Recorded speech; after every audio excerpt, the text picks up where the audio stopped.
Hello guys, welcome back to our YouTube channel. In this video we are gonna see, what if Naruto died and sent to the My Little Pony universe with Harem? Part 3. If you want more awesome fan fiction like this, don't forget to hit that subscribe button. So without wasting any time, let's get into the video. It has been several hours since the train that Naruto is on had left Canterlot and its way back to Ponyville. Naruto was bored out of his mind while he was seated window and looking at the scenery. These are one of the reasons why I don't like trains, Naruto grumbled when he remembered the mission back at the Land of Snow, where he had to outrun the train whilst carrying Princess Koyuki. He shuddered at the memory. Finally the train arrived at the Ponyville train station. He got out of the station and let out a yawn and stretched his muscles to remove any cramps.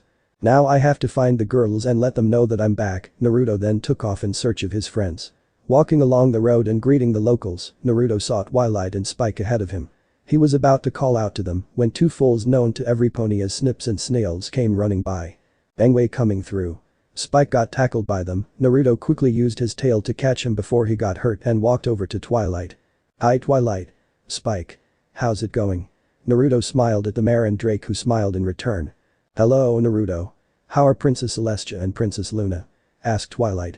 "They're fine and sends their regards," said Naruto. Then he turned to the fools. "Now why were you boys running all over the place and ended up tackling Spike?" "There's a new unicorn in town," said Snails. "Yeah. They say that she's got more magical powers than any other unicorn ever," said Snips excitedly. Naruto and Twilight exchanged looks of curiosity at the rumor. Spike spoke up while hanging from Naruto's tail. "Aw, no way, the honor goes to Twilight here." Naruto nodded in agreement. All the time spent with her, Naruto knew she had great talent for magic. "Where is this unicorn?" asked Twilight. "Oh, she's in the town square. Come on," said Snails, pointing in the direction of the said location before running off with Snips following. "Yeah, come on," said Snips. Twilight and Naruto, with Spike riding on his back, followed the two fools to meet with the rumored pony. The group arrived at the town square where they saw a caravan with a stage set up and ponies had gathered around it. Naruto was able to see Applejack, Rarity, Rainbow Dash and Fluttershy among them. As they drew close, a unicorn appeared from behind the curtains of the stage. She has a coat of brilliant azure, a mane of pale blue with pale cerulean stripes, and a cutie mark of a magic wand with a trail magic dust. She also wore a conical hat and a cape, both adorned with blue and yellow stars. She spoke in a loud voice to gain the attention of the crowd. "Come one, come all. Come and witness the amazing magic of the great and powerful Trixie," said the mayor. The crowd looked on with curiosity, while the Applejack and the others seemed a bit skeptical. Watch in awe as the great and powerful Trixie performs the most spectacular feats of magic ever witnessed by pony eyes. There was an explosion of fireworks and a fanfare was being played. "Oh my, what boasting." Rarity was unimpressed. She turned to the voice which spoke in agreement with her.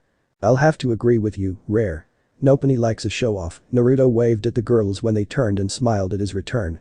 "Hey Naruto. It's good to see you're back." Rainbow Dash excitedly flew over to him.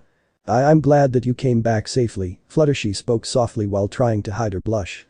"Howdy Naruto. Scootaloo is currently at school, so you can pick her up later," said Applejack.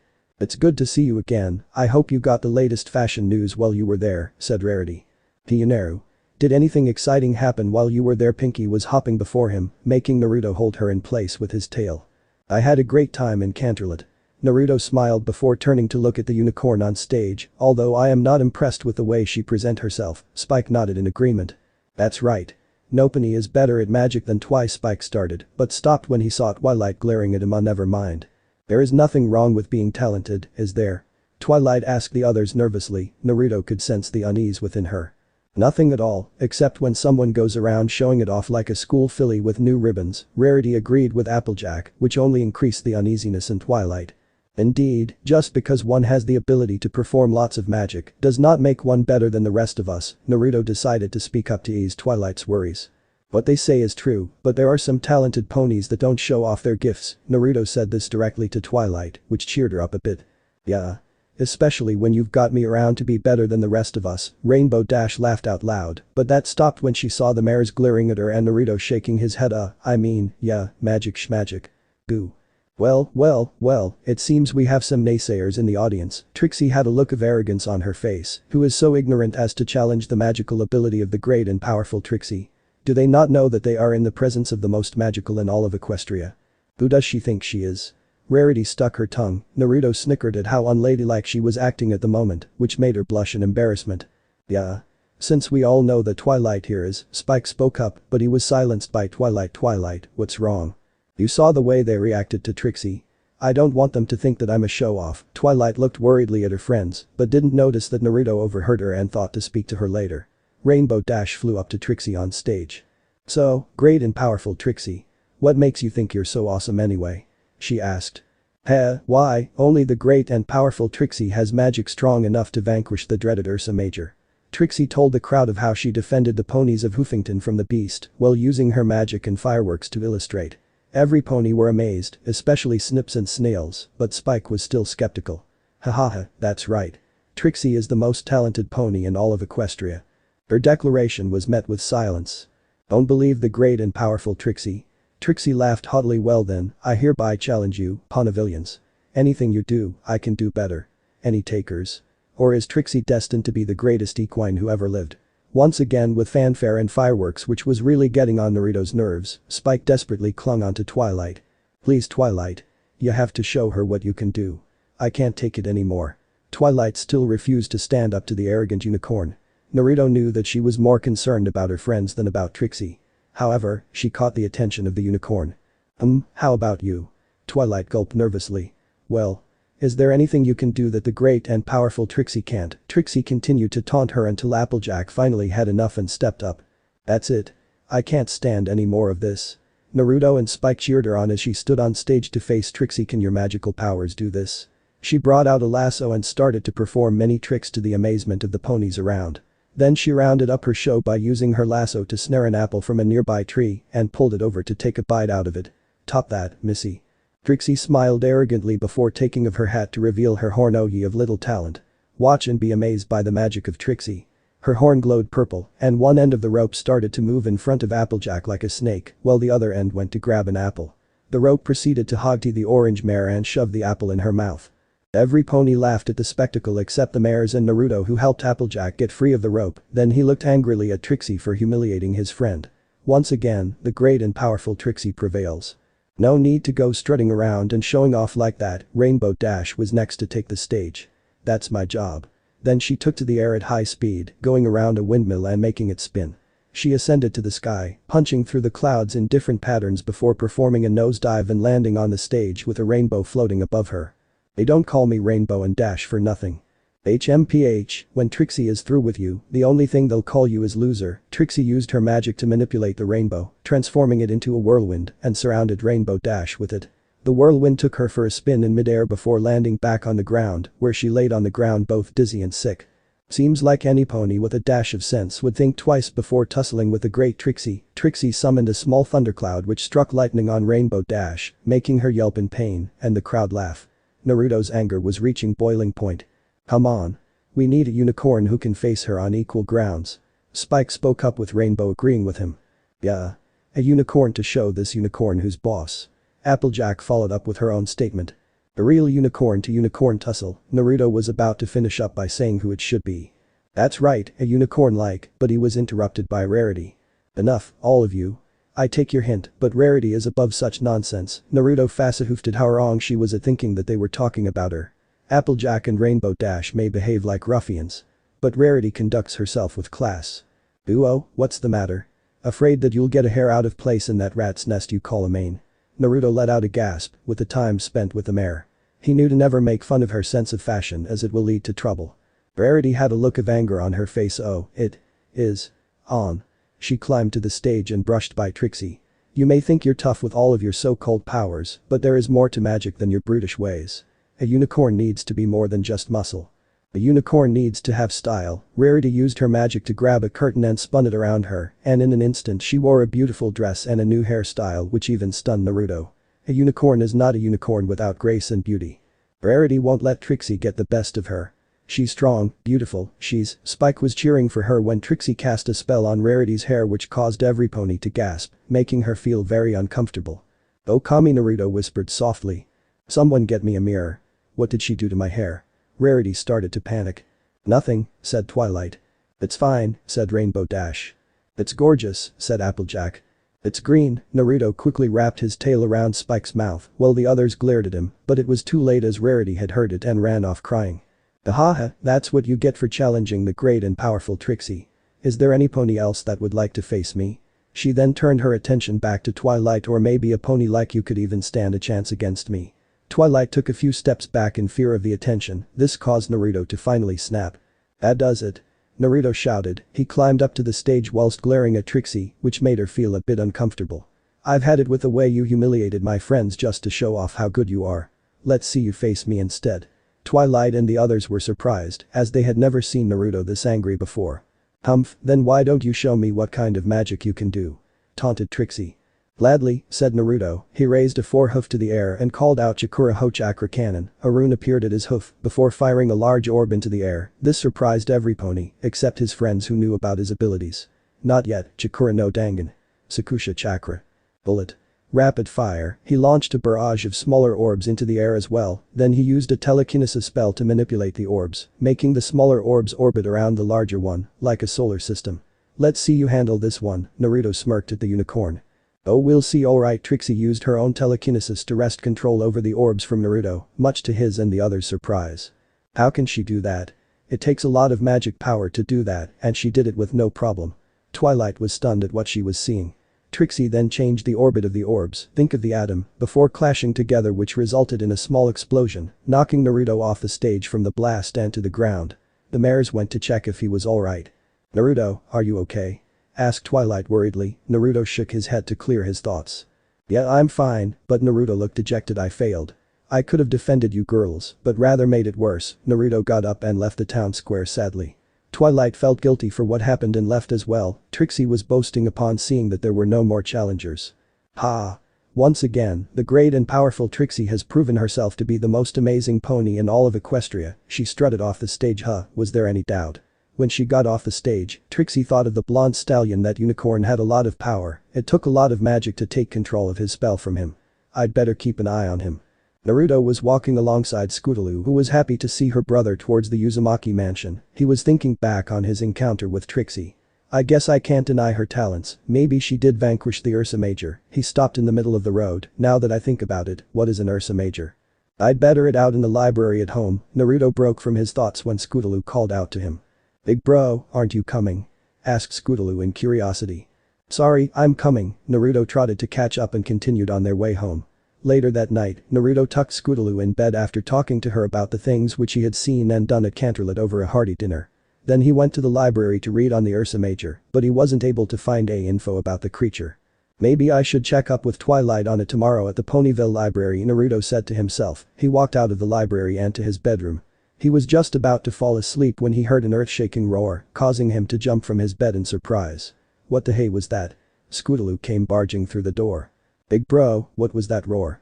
Asked Scootaloo, looking scared. Naruto wrapped his tail around her for reassurance.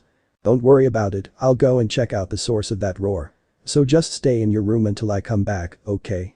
Scootaloo nodded before running to her bedroom and locking the door. After exiting the mansion, Naruto took to the rooftops to locate the source of the roar. Sure enough, he saw what looked to be a giant blue grizzly bear, but its body looked it was made of stars and is currently chasing Trixie, much to his confusion. I guess that must be the Ursa Major, but is it doing here? And most importantly, why isn't Trixie dealing with it like she was supposed to? Naruto frowned slightly as he watched Trixie run from the beast, and he noticed Snips and Snails standing nearby watching. Naruto landed next to them. What's going on and how did that Ursa Major get into town? Naruto looked at the foal sternly.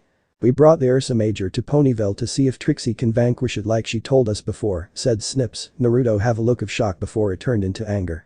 He was about to yell at them when he heard Twilight come up from behind. You did what? As much as I want to issue a punishment, we have to deal with the current situation. Twilight took off with Naruto right behind her. They soon came upon Trixie being cornered by the Ursa Major as it swung its claw, intending to crush her. Without thinking, Naruto gathered chakra to his hooves and ran to stand in between them. Protect. A barrier appeared to block the claw, but it started to crack under the weight. Whoa, this bear is stronger than I thought. When the barrier finally shattered, Naruto launched a chakra-infused uppercut at the claw, causing it to stumble backwards before wrapping his tail around Trixie and jumping away. What do you think you're doing? Naruto was glaring at Trixie. By then a crowd had gathered around. Aren't you supposed to vanquish the Ursa Major like before, or is there something you aren't telling us? We don't have to worry, I'm sure the great and powerful Trixie will save us, said Snips. Trixie looked at the ground guiltily, which Naruto and others noticed. I can't, a collective gasp could be heard from the crowd. I had never vanquished an Ursa Major, I just made it up to make myself look better. Naruto looked at her sternly. You mean to tell us that you lied this whole time? Trixie nodded sadly, then the Ursa Major let out a roar and charged at them. Naruto reacted by launching a full-body tackle on the head of the bear, which sent it skidding back. This annoyed it, as the major started to swing at the blonde stallion, who was dodging left and right to avoid the attacks. What can I do to contain the major? Should I expose my secret? Naruto was torn between exposing his abilities to the town and stopping the bear, then he heard a melody from behind. What is that sound? Naruto turned to see Twilight using her magic to play a lullaby on some broken reeds. The song was making the Ursa Major sleepy as it rocked back and forth with a calm look on its face. Naruto was also affected by the lullaby, but his ninja training kept him awake. He then heard a creaking sound and looked up to see a water tower floating above, while surrounded by a purple aura. It must be Twilight's doing. She then levitated the water tower through a barn full of cows, filling it with milk before hovering before the Ursa Major. It soon fell asleep while sucking on the milk from the water tower like a makeshift baby bottle. Soon the crowd cheered for Twilight upon seeing her stop the rampage of the Ursa Major. Naruto along with Applejack and the other mares walked up to her. Unbelievable. Rainbow Dash was impressed at the display. That was amazing, said Spike, ecstatic at Twilight finally showing off her magic in front of every pony. Heavens to Betsy. We knew you had ability, but not that much. Applejack looked at Twilight with admiration. I'm sorry. Please don't hate me. Twilight looked worried, much to the confusion of the mares. What do you mean by that? Asked Rarity. Well, I know how much you all hated Trixie's showing off with her magic tricks, and I just thought. Rainbow Dash cut her off from her line of speech. Whoa. Magic has got nothing to do with it. Trixie's just a loudmouth, said Rainbow Dash with the others nodding in agreement. Twilight looked at them in surprise. So, you don't mind my magic tricks? Magic is just a part of who you are, we like who you are, and we're proud of having such a powerful, talented unicorn as our friend, said Applejack. And after whooping that Ursa's hindquarters, we're even prouder, said Rainbow Dash. Naruto added his piece as well.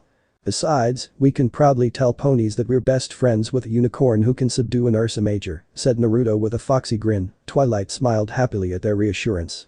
Actually, Naruto. This isn't an Ursa Major, but an Ursa Minor, a baby. In other words, every pony were surprised upon hearing this piece of information. You mean that was just a baby? Said Trixie. If this was a minor, then I'd hate to meet the major, said Spike, shivering at the thought of it. Now let's get it back to the cave. Twilight was about to walk away along with Applejack and the others when they saw Naruto standing there and thinking deeply with an uncomfortable look on his face. What's bugging you, Naruto? Asked Rainbow Dash. It's about what Twilight said. If the Ursa Minor is a baby, wouldn't that make the Ursa Major its mother and that it would be out looking for its child? The mares paled upon hearing his statement. Soon they heard a loud roar from outside the town. Naruto jumped to a roof while Rainbow Dash flew upwards to look, their eyes widened at what they saw. Approaching the town was a grizzly bear that looked similar to the Ursa Minor, but bigger with long fangs and purple in color. They quickly descended to meet the others. There is an Ursa Major coming this way, said Rainbow Dash frantically. What should we do? Asked Rarity. Well, we can't have it come any closer to Ponyville, so we have to get the Ursa Minor back to its cave, said Twilight. I have an idea, but you are not going to like it. The girls turned to Naruto, who was looking back at them with determination. I'll go and distract the major. Will you girls get the minor back to its cave? Then I'll lure it there as well. To say they were surprised would be an understatement. Even Trixie spoke up after hearing it. Are you crazy? Even the royal army wouldn't be enough, and you want to face it on your own? Naruto looked at her sternly.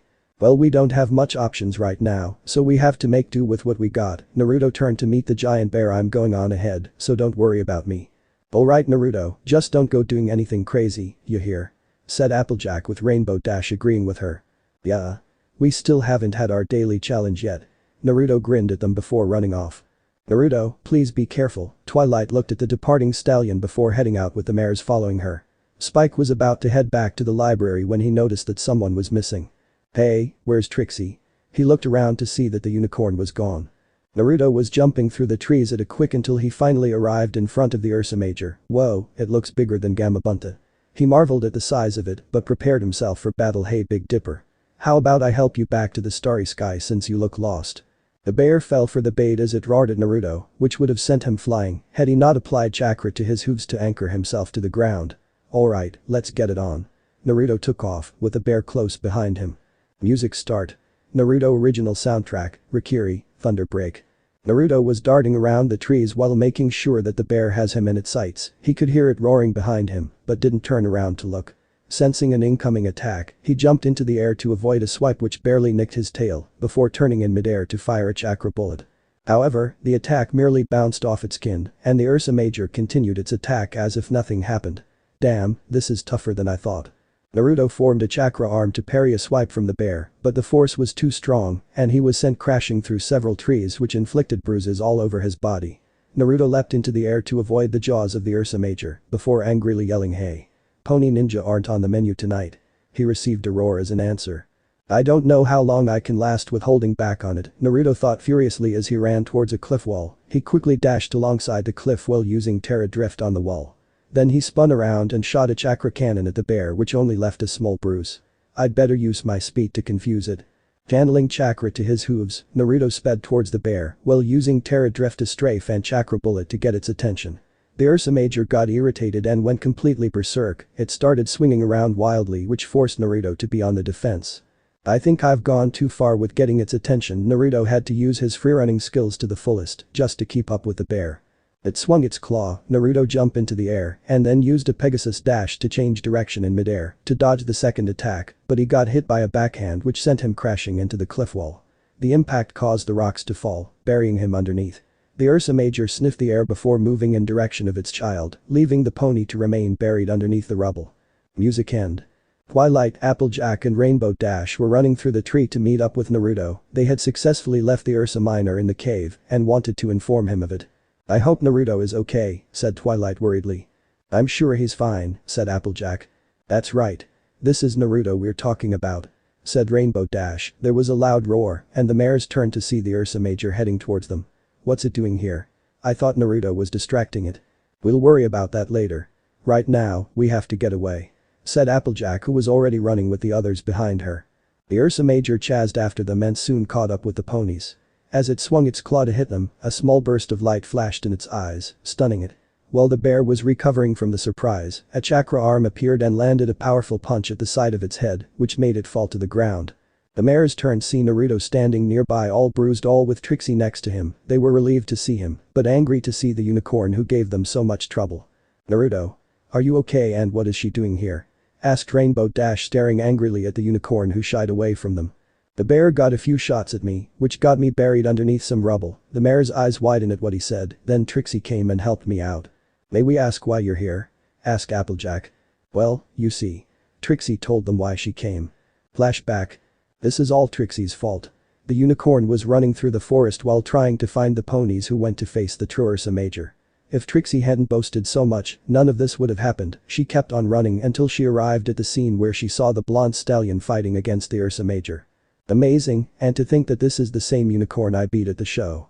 He must have been holding back on me." She continued to watch, but her heart clenched in fear when she saw the bear hit the male unicorn with its claw and sent him crashing into the wall of a cliff and was buried under a pile of rocks. After making sure that the Ursa Major was gone, Trixie rushed to the rubble and used her magic to remove the rocks. "Please be okay," she muttered over and over. She pulled him out and was surprised to see his wounds already healing. "Just who is this stallion?" Trixie wondered as he got up and looked at her in surprise. "Trixie? As much as I want to thank you for helping me, why are you here?" Naruto looked at her questionably. "Well, you see, Trixie wanted to fix the mess that Trixie made. Trixie really didn't mean for any pony to get hurt." Naruto looked at her for a while before smiling. "I believe you." The mare looked at him in surprise. "I can tell that you're sorry for what happened, so let's go and stop that Ursa Major." Naruto walked off with Trixie following him. He turned and spoke to her again. "I haven't told you my name, it's Naruto Uzumaki," said Naruto with a smile. Trixie looked surprised before smiling back. Flashback end. And that's what happened. Twilight and the others looked at her with a bit of doubt. "We'll talk about this later, as we still need to deal with the Ursa Major," said Twilight. "The way things look, we'll have to knock it out," said Naruto, looking at the bear that was still recovering from the attack. "Then why don't you use that form which you used against Nightmare Moon?" Naruto shook his head at Rainbow Dash's suggestion. "I can't, that form puts a lot of strain on my body after a couple of months. So it's more like a trump card in a bad situation." "I remember you seemed sluggish back then," said Applejack. "Damn, if only I can use my shadow clones again. But with this body of mine, I can't perform hand seals." Naruto thought back at the night he used it to protect Iruka from Mizuki. As he thought on the hand seal, Naruto heard a familiar poof and turned to see his clone staring back at him to the surprise of Twilight and the others. "Hi boss." The clone called out cheerfully. "How did you get here?" asked a confused Naruto. "Well, you created me, or have you forgotten what Kakashi-sensei taught us?" asked the clone. Naruto thought deeply before his eyes widened in realization. "Of course. How could I have missed it?" Naruto then smirked at the bear. "Naruto? What's going on?" asked Twilight. "I'll explain later, right now I have the means to beat the Ursa Major." Upon saying that, Naruto released a large amount of chakra and called out multi-shadow clone jutsu. There was a large puff of smoke, and when it disappeared, it revealed a multitude of Naruto clones surrounding the Ursa Major to every pony's surprise. "Wow, I've never seen Naruto do anything like this before," said Applejack with Rainbow Dash agreeing with her.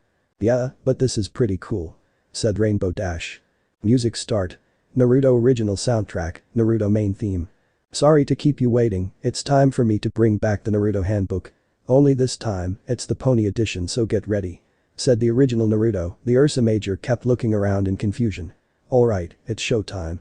At his command, the clones charged at the bear. First chapter. Army Clone Firing Squad. A group of clones aimed at the bear and randomly fired either Chikura no Dangan or Chikura Ho, forcing it back. It tried to fight back by swinging its claw at the clones, making some of them disappear in smoke. But the rest managed to get close to launch their next attack. The clones formed chakra arms and started using uppercuts, forcing the Ursa Major to its hind legs while calling out second chapter. Na, Ru, 2K. Several others dived at it from the sky with chakra arms as well Uzumaki barrage. The Ursa Major got pummeled with punches from all directions but still stood. "It's still standing," said Trixie. "Not for long, look." Rainbow Dash pointed upwards. The mares looked up to see two Naruto holding a large blue spinning orb with their chakra arms as they dived at the bear's head. "Take this." Adamura Sengen. Naruto rammed the attack into the Ursa Major, sending it crashing to the ground and not moving. Naruto smirked as he landed on the ground. Show's over. Music end. Later, Naruto and his clones used a levitation spell, well helped by Twilight and Trixie to move the Ursa Major into the cave. On the way back to Ponyville, he was being questioned by Twilight. "How were you able to perform the shadow clones again? I thought you said that you need to perform hand seals," asked Twilight. "The thing is that I had forgotten that my teacher told me that when you become proficient in your jutsu, you can even execute it without using hand seals as you can picture it in your mind," said Naruto. "How could you forget something so important?" Naruto rubbed the back of his head in embarrassment. "I have to say that it's a pretty useful thing to have, it might make bucking apples easier if I could learn it," said Applejack. Naruto turned to Trixie, who was silent this whole time. "What will you do now, Trixie?" The others turned to look at the unicorn. "Trixie doesn't know, since the caravan is destroyed. Trixie has no place to go," said Trixie sadly. Twilight and the mares look at her with sympathy. Although they had a rough start in the beginning, she came to help them with the trouble which she caused. "You can stay at my place if you want." Trixie as well as the others were surprised at what Naruto said. "Are you sure about this, Naruto?" asked Applejack. "Yeah, and remember that I'm planning to open up a shop to sell my crystals so she can be hired to work. So this helps both of us," said Naruto. "But why would you help some pony like Trixie?" she asked the blonde stallion. "That's because every pony deserves a second chance, even you, Trixie." Naruto was then hugged by the unicorn, who kept muttering her thanks. "Come on girls, let's go home. It's been a long night and we need some shut-eye." With that, the ponies headed back to Ponyville to get ready for the next day. As Celestia's sun rises over Ponyville, Naruto was currently in the kitchen thinking about what he should make for breakfast and what to pack for Scootaloo's lunch at school. "I wonder what I should make." His line of thought was broken when he heard hoofsteps descending the stairs and turned to greet them. "Good morning, Scoots." "Trixie, I hope you two had a good night's sleep," said Naruto with a smile. "Good morning, big bro. I slept well," said Scootaloo smiling back at him. "Trixie enjoyed her sleep as well," said Trixie. "That's good to hear. I'm currently planning on what I should make for breakfast, so I'm up for suggestions." "Got any?" said Naruto. "Anything you make is delicious, so I'm okay with whatever you make," said Scootaloo. "Trixie also approves of whatever delicacies that you make," said Trixie. "Alright then, you two can go and prepare the table, this won't take long." Naruto headed to the shelves to take out the ingredients, while Trixie and Scootaloo went to set up the table in the summer hut. It had been a couple of weeks since the incident with the Ursa Minor and Ursa Major. Naruto helped out with the repairs of the damaged buildings. Fluttershy was quite upset with him for hurting the Ursa Major, but forgave him after hearing the reason. Many ponies were mad at Trixie for what she did, although a majority were able to forgive her after hearing about her helping Naruto and the others as a form of making up for her mistakes, but a few were still upset. Applejack, Rainbow Dash and Rarity had also forgiven her when she came to apologize for her actions and got along, especially with Rarity, due to their shared love for clothes. Due to her caravan being destroyed by the Ursa Minor, Trixie stayed with Naruto at his home and was able to get along with Scootaloo, even though it was a shaky start. There were times when Naruto would speak with Trixie that she would talk in a third person, which displayed how comfortable she was with the blonde stallion, although she was aware that the others liked him more than a friend and didn't want to lose to them, as she had also developed feelings because of his kindness and forgiving heart. "Okay girls, here's what I've made," said Naruto as he walked towards the summer hut while carrying a tray with his chakra arms. "I've made omelette, toast, a pitcher of orange juice and tea for you Trixie." "Thank you Naruto," Trixie smiled happily. "Yeah thanks big bro," said Scootaloo. After a hearty breakfast, they got ready to head out. Scootaloo decided to go alone on her scooter, while Naruto and Trixie walked towards their new place of work. With some assistance from Mare, Twilight and the other mares, Naruto was able to construct a shop in the marketplace which he named the Whirlpool where he sells his customized crystals. Ever since the grand opening which was a week ago, many ponies came to buy the crystals which ranged from storage medallions to light bracelets. Most customers comprised of nobles from Canterlot and he sometimes make deliveries to their residence sometimes, but he always makes time for the others, especially he can just leave a clone in charge of the shop. Along the way, many ponies waved at Naruto and Trixie, but a few frowned at the mare which disheartened her. Naruto noticed this and quickly spoke up. "Cheer up Trix, I'm sure that it won't be long until every pony comes around and forgive you for what happened back then. You've got me and the others so don't worry." Trixie cheered up a bit from hearing his words. "Thank you Naruto, you always know how to cheer me up." After reaching the shop and putting up the "We're open" sign, Naruto went into the workroom while Trixie was at the counter to attend to any customer that were to enter. Every now and then a pony would come in to purchase a crystal, but aside from that, it was business as usual. "Naruto, we have an order from a noble from Canterlot for several storage crystals." Trixie came in holding a note with her magic. Naruto took the note and read through it before speaking up. "Okay, I'll package the items and get ready to set out for Canterlot while you watch over the shop." "Okay, but Trixie still doesn't understand why you don't like taking the train, but rather prefer the road." Trixie was confused with his odd choice of transportation. "Let's just say that I had a bad first impression with trains and I get bored to death riding in them. Besides, I can get to Canterlot and back thanks to my ninja skills." Naruto sealed the package inside his medallion and got ready to leave. "I'll see you later." Naruto reached the outskirts of town and got ready to jump through the trees when he started to cough for a bit before it stopped. "Why did I start coughing like that? Never mind, I'd better get move on." Naruto took off, unaware of the smoke which started to rise from a nearby mountain. Meanwhile, Twilight had gathered the other bearers of harmony at the library to discuss a mission which was given to them by Princess Celestia. "What in tarnation is a dragon doing around here?" asked Applejack. Sleeping the mares were confused by Twilight's answer. According to Princess Celestia, the dragon is slumbering in a cave at the top of the mountain close by, but his snoring is what's causing the smoke. "Well what are we supposed to do about it?" asked Rarity. "I know. We'll just go up there and kick him out of the cave," said Rainbow Dash confidently. "Or we can simply persuade him to leave and sleep elsewhere, because if we fail this mission, he'll be sleeping for the next 100 years. So you'll have to gear up, meet back here in less than an hour." "Alright girls. Let's show that we can do," said Rainbow Dash, flying out the window and the others going to get themselves ready, but Fluttershy stayed behind feeling unsure of herself. Later on, they met up with Twilight in front of the library with their saddlebags.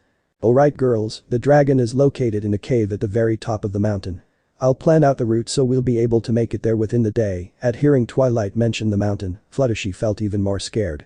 "Twilight, I wanted to ask why Naruto isn't here with us," said Fluttershy. "Now that you mention it Fluttershy, I haven't seen him for a while now," said Applejack. "I tried to look for him at his shop, but Trixie told me that he had gone to Canterlot to make a delivery to a noble and won't be back for a while, so we'll have to go on without him." Hearing this made Fluttershy feel depressed. She was hoping that his presence would reassure her. "Oh darn, if I knew that Naruto was going to Canterlot, I could have asked him to buy some fashion catalogs for me." Rarity whined at a missed opportunity. "Twilight, are you sure that you want Fluttershy to come along?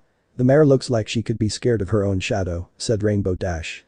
"Fluttershy is probably nervous. I'm pretty sure that she'll calm down on our way to the mountain." Twilight and Rainbow Dash heard a squeak and turned to see Fluttershy actually duck in the bushes to hide from her own shadow. Rainbow Dash gave Twilight a look that said, "I told you so." "Alright girls, let's move out," said Twilight. With that, the mares took off towards the mountain while carrying a squealing Fluttershy. Meanwhile, Naruto had already arrived at Canterlot, is currently trying to find the address on the note with no luck. The note says that I'm supposed to meet someone here to deliver the crystals. Naruto was looking around while levitating the note with his magic. Excuse me, but are you the pony who is supposed to deliver a Pakage? Naruto turned to the voice and saw a pony in a butler's outfit whom he was familiar with. Hey. I know you, said Naruto in surprise. Ah, you are the pony that I met back in Ponyville. It's a pleasure to see you again, said the pony. Same here. So you're the one I'm supposed to deliver the crystals to. And I believe you are the pony who has been selling those crystals. Many nobles had developed quite a fancy to them, which must be why the master and mistress ordered for them. I haven't introduced myself the last time we met. My name is Jonathan Clay, but you can call me John for short, said the pony. The name's Naruto Uzumaki, you can just call me Naruto. Here's the Pakage, release parcel. An orb floated from the medallion and faded to reveal the parcel. Thank you, and here's the payment. I do hope that we meet again in the future, Naruto. John received the parcel and gave Naruto a bag of bits which was put in the pocket of his jacket. Me too, see you around. Naruto waved at the pony before walking off. Naruto was walking through the street, thinking of what to do before returning to Ponyville, when he heard someone calling out to him from behind. Hey Naruto. Naruto turned to see that it was none other than his good friend Luz Astro. Yo Luz. How's it going, buddy? Said Naruto happily. Everything's fine, I was hoping to see you, said Luz. What is it that you want to see me for? Asked Naruto, who was a bit confused. I wanted to introduce you to my captain. He wasn't around the last time, but he's currently present in the barracks. Naruto got curious about who this captain was and decided to come along.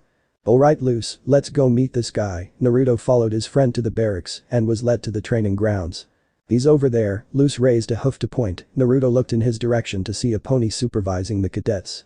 He is a unicorn with a light gray coat and a sapphire blue mane with cerulean and phthalo blue streaks. His cutie mark is of a deep blue shield with a pink star at the center and 3 stars above it. Naruto noticed that he was wearing armor which was different from the others. Must be how they show rank, thought Naruto as they approached the unicorn. Captain, I've brought the pony whom I was telling you about. The unicorn turned to look at the new arrivals and his eyes locked onto Naruto with interest. So this is the pony I've heard so much about. What's your name? Asked the pony. My name's Naruto Uzumaki. I am Shining Armor, captain of the Canterlot Royal Guard. I've heard from the cadets about the match you had with Luz which piqued my interest. What do you mean?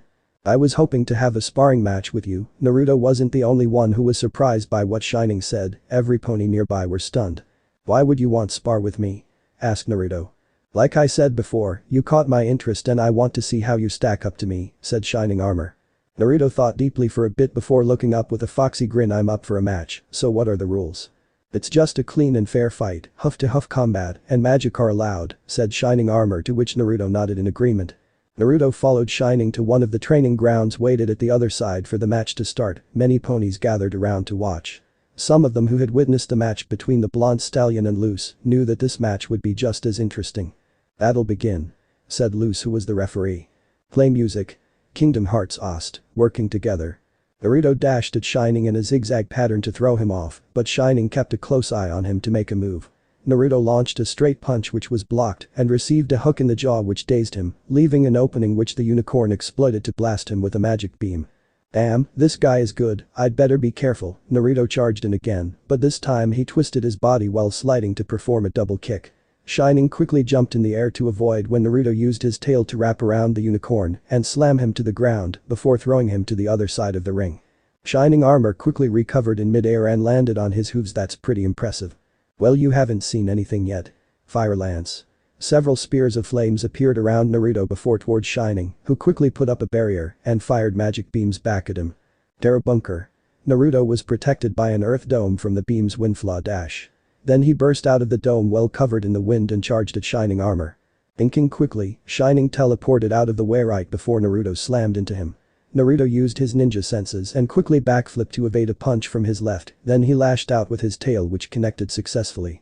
Shining jumped back and then summoned spears of light and fired at Naruto, who leapt out of the way but was surprised when they changed directions and pursued him. They must have the ability to home in on their targets. Then if that's the case, Naruto turned to face the spears with his horn glowing. Bolt chain. A stream of lightning surged out of Naruto's and struck one of the spears before arcing towards the rest, destroying them in the process. The spectators were amazed at the battle before them. They're really going at it. The orange pony is no slouch. I've never seen any pony use magic spells like those before. The captain looks to be enjoying the battle. I can't tell who's going to win this match. Here I come. Pyro breath. Naruto took a deep breath and released a stream of flame at Shining, who quickly put up another barrier to defend himself. Naruto ran in for an uppercut, but Shining dodged it and punched him in the gut. Not giving in, Naruto spun around and used his tail to knock Shining off his feet and stood over him with his horn glowing. "Give up." Shining Armor stared at the blonde stallion for a while before sighing and looking back with a smile. "Yeah, I give up," Naruto smiled back and helped him up while the ponies applauded at the match they had witnessed. End music. "I've never seen a fighting style or magic spells like those before. Who was your teacher?" asked Shining. "Actually, I created the fighting style myself and it's called Puñado. I got the idea from a good friend, whom I can proudly say is a genius when it comes to hard work and hoof-to-hoof combat. The magic spells are also an original with the help of another friend of mine," said Naruto, thinking about his friend Rock Lee. "That's quite impressive for a pony like you. I really enjoyed our match and I hope to spar with you again." "I can tell that you didn't go all out," said Shining Armor with a smirk. "The same could be said for you," Naruto smirked back at him, "although I can rank him to Jounin level like Kakashi-sensei. See you later." Naruto left the barracks with Shining Armor looking at him with interest. "The pony like him might catch my sister's attention due to her love for learning new things. I'd better keep an eye on him if that ever happens," Shining Armor thought deeply. Naruto have already left Canterlot and was currently jumping through the trees, but then started coughing again, forcing him to stop for a moment. "Why am I coughing again, and why does the air smell strange?" Naruto looked up and saw plumes of smoke floating above him. Where did this smoke come from? "I'd better get to Ponyville quickly, just in case." Naruto took off, only moving faster this time. Upon arriving at Ponyville, Naruto headed to the shop to meet with Trixie. "Hey Trixie, I just got back from delivering the Pakage at Canterlot," said Naruto upon entering. "Welcome back Naruto, oh Twilight came here looking for you," said Trixie. "Really? Then I'll head to the library to see her, and here's the payment." Naruto placed a bag of bits on the counter before leaving for the library. When he reached the library, Naruto saw Spike arranging the books and called out to him. "Hey Spike, Trixie told me that Twilight was looking for me at the shop, but I wasn't around," said Naruto. "Oh Naruto, you're back." Princess Celestia had given her and the others a mission to go and wake up a sleeping dragon. Naruto was surprised upon hearing what Spike said. "Wake up a sleeping dragon?" "Yeah, apparently it's unconsciously releasing smoke in its sleep, and if they don't wake it up and get it to leave, it will sleep for the next 100 years, said Spike. "That explains the smoke I saw, then I'd better catch up with them. Which way did they go?" Spike pointed at a tall mountain through the window. Naruto could see the smoke originating from there. "The dragon is sleeping in a cave up there, that's where they're headed." "Thanks for the info Spike, I'm heading out." Naruto dashed out of the library and in direction of the mountain. When he reached the foot of the mountain, Naruto used his Orikake to locate them. "I've found them and they're halfway up the mountain, I'd better step it up." Naruto started running up the mountain after channeling chakra to his hooves. As he was making his way up, Naruto heard a loud voice shout out. "Avalanche." Soon after, the ground started to shake and large boulders fell from above. Realizing the danger that the mares might be in, Naruto galloped even faster, all the while dodging the falling boulders and sometimes shattering some with chakra-infused punches and kicks. Naruto finally arrived to see Twilight and the others dodging the boulders for their dear lives. He swung into action by summoning some shadow clones, and they proceeded to shatter the rocks until they finally stopped falling. Naruto breathed a sigh of relief and joined up with the others. "Naruto, you're back." Twilight and rest of the mares were happy to see him, especially Fluttershy. "Yeah, Spike told me about you're up to when I got back, and here I am," said Naruto. "We're really glad that you came when you did darling," said Rarity. "Yeah, none of this would have happened if Fluttershy hadn't yelled." Fluttershy was depressed at hearing what Rainbow Dash said. "Take it easy Dash, I'm sure Shy didn't mean it." Naruto smiled gently at Fluttershy, well aware of her timid nature which cheered her up a bit. "Naruto's right Dash, so let's get a move on," said Applejack. After a few hours of climbing, the group finally reached the top of the mountain. Naruto could see the smoke which was coming out of the cave and turned to see Fluttershy hiding behind him, quivering in fear. "Here we are, now Fluttershy, you'll go in there and try to persuade the dragon to leave and to go and sleep elsewhere." But Fluttershy didn't move as she was still quivering. Twilight tried to make her go along with Applejack and the others except Naruto, but she won't even budge. "Fluttershy, why won't you go?" It's just that I'm scared," said Fluttershy. "Scared of what Shy?" asked Naruto with concern. "I'm scared of dragons." "How can you be scared? We saw you walk up to a manticore like it's nothing," said Rainbow Dash. "Yeah, and you aren't scared of Spike," said Pinkie Pie. "That's because the manticore is not a dragon and Spike is a baby dragon." Rainbow Dash looked like she was about to lose her patience. "Well, we can't force you to do what you don't like," said Applejack. "Really?" "Yeah, we'll just have to find another way to get the dragon to leave. I'll go in first." Twilight went in first. After a few minutes she came out looking annoyed. "How did it go?" asked Naruto. "He completely ignored me, didn't listen to a word I said," said Twilight. "Now what do we do?" asked Applejack. "Allow me to talk to him, this requires a feminine touch." Rarity walked in cave. In another few minutes they heard a loud roar and Rarity came running out. "Darn, I was so close," Rarity whined. "Close to getting the dragon to leave or getting the diamonds?" questioned Twilight. "I was hoping for both." They heard a kazoo and turned to see Pinkie Pie wearing a costume which made Naruto want to laugh. "What in tarnation are you doing, wearing that jet of Pinkie?" asked Applejack. "I was hoping that getting him to laugh would have him on our side." Pinkie went in and a few seconds later, she came out with some of her costume missing. "I'm guessing that he doesn't have much of a sense of humor, huh Pinkie?" asked Naruto. "Yup." Rainbow Dash had finally hit the limit of her patience. "That does it. We've tried everything and they didn't work, so I'm going in there and kick him out myself." Naruto immediately formed a chakra tendril to wrap around Rainbow Dash, stopping her from going anywhere. "Why did you stop me, Naruto?" asked Rainbow Dash. "Calm down Dash, if it was my old self I would have done the same thing. But we're dealing with a dragon here, irritating it would lead to even bigger problems," said Naruto. "Naruto has a point, but what do we do?" said Applejack. "I'll go in and see what I can do to convince him to leave." Naruto was about to go into the cave when he felt a tug on his tail and turned to see that it was Fluttershy. "Please be careful, I don't want you to get hurt," said Fluttershy with a look of concern. "Don't worry, I'll be okay, believe it." Naruto went into the cave and kept walking until he came upon the side of a large red dragon who was currently sleeping on a treasure trove. This guy could get along with Shikamaru, they both loved to sleep, thought Naruto as he drew closer. "Excuse me, I know that we might be annoying you, but we're really hoping that you would sleep somewhere as it's causing major problems for my friends in the nearby town. We would really appreciate it and if you would comply, what do you say?" Naruto received an answer when he got slammed by the dragon's tail and sent flying out of the cave and crashed into a boulder. "Damn, I couldn't dodge since I still sore from that spar with Shining." Naruto gritted his teeth as he endured the pain. "Oh no Naruto, are you okay?" While the mares ran to the fallen stallion, Fluttershy had a look of shock before it turned to anger and faced the dragon who had come out of the cave to laugh at them. How dare you, how dare you? Listen here mister. Just because you're big doesn't mean you get to be a bully. You may be bigger, stronger and scarier than anyone I know. But you do not, and I repeat, not hurt those I care about. You got that?" Twilight and the others were stunned at how Fluttershy spoke to the dragon when she was being timid a moment ago.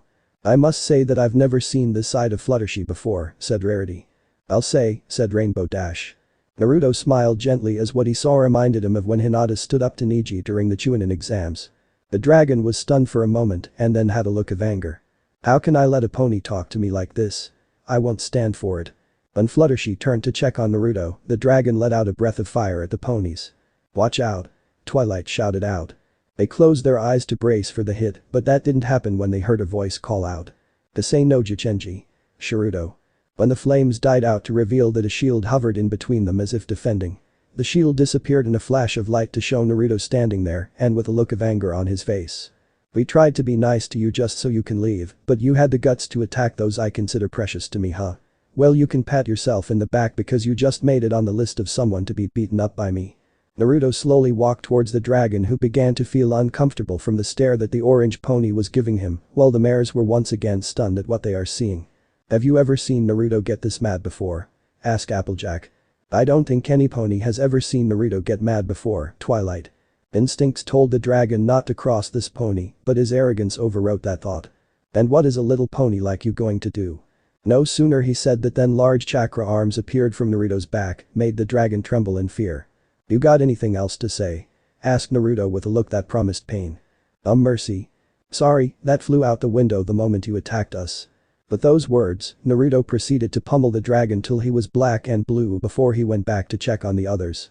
"Are you all okay?" "We're okay, but remind us never to get you mad," said Rainbow Dash. "Ahaha. There's no way I'll ever get mad at any of you, but it's rather the opposite." Naruto gave them a foxy grin which made them blush. "Let me finish what we came here for." Naruto turned to the dragon who flinched when he saw the stallion look at him. "Alright you overgrown lizard, here's what you're gonna do. You pack up your stuff and sleep elsewhere. If I ever see you again, keep in mind that you're still on my list. Are we clear?" Dragon nodded meekly and in a few minutes was flying away with his treasure. "I guess that was a mission accomplished," said Twilight. "Yeah, but we give most of the credit to Naruto and Fluttershy," said Applejack. "Yeah, they were so cool." Pinkie was hopping around happily. Indeed, Naruto was like a knight in shining armor. Naruto blushed at Rarity's compliment.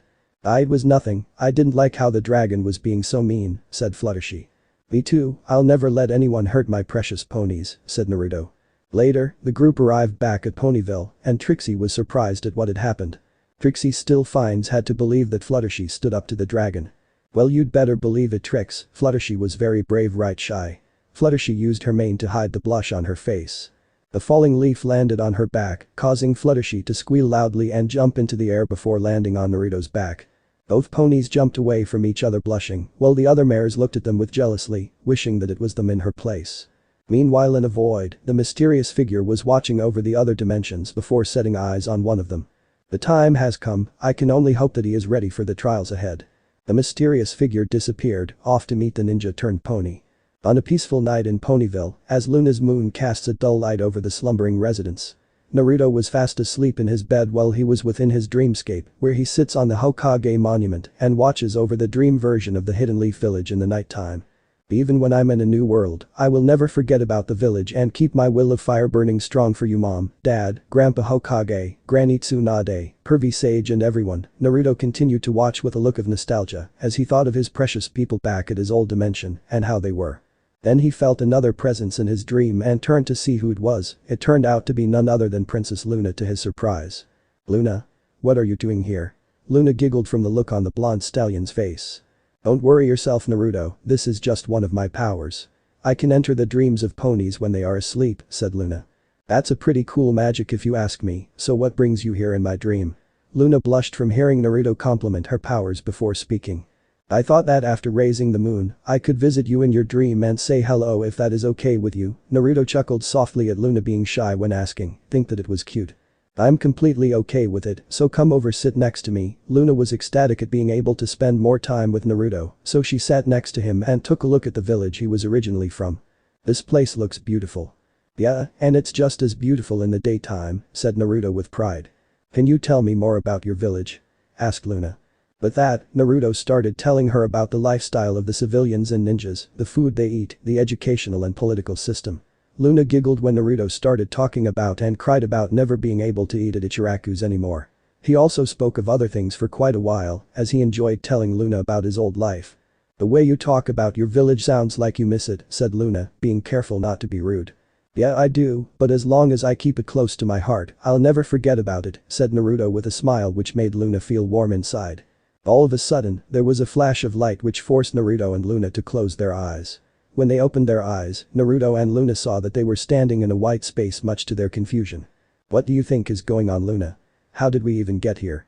Asked Naruto, looking around for an exit.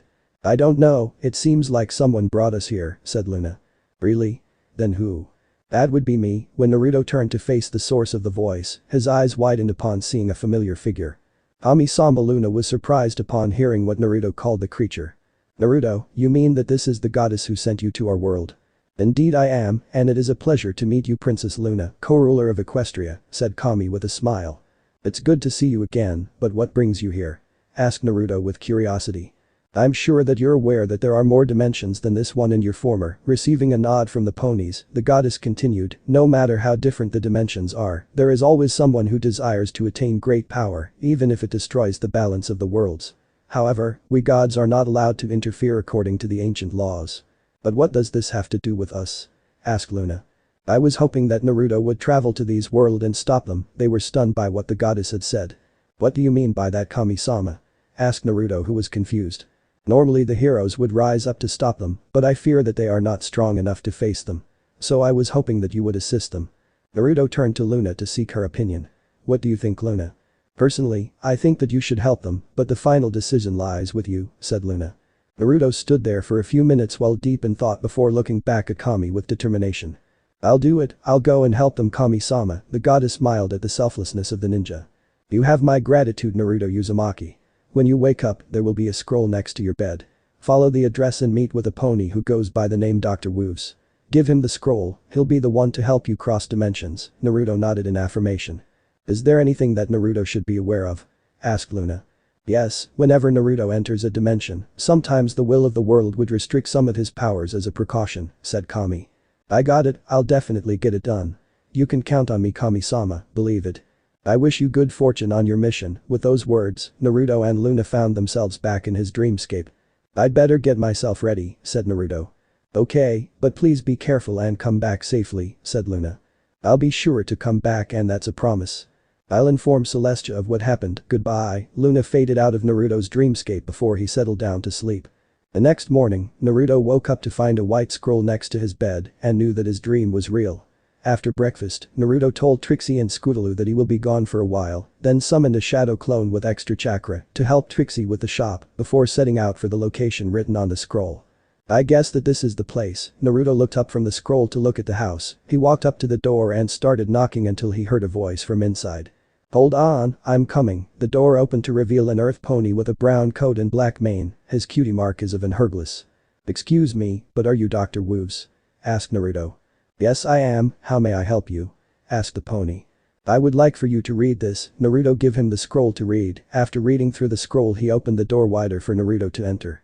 "Come in and have a seat. I have to make preparations for the travel," said Dr. Woos. "I take it that you know Kami-sama," said Naruto.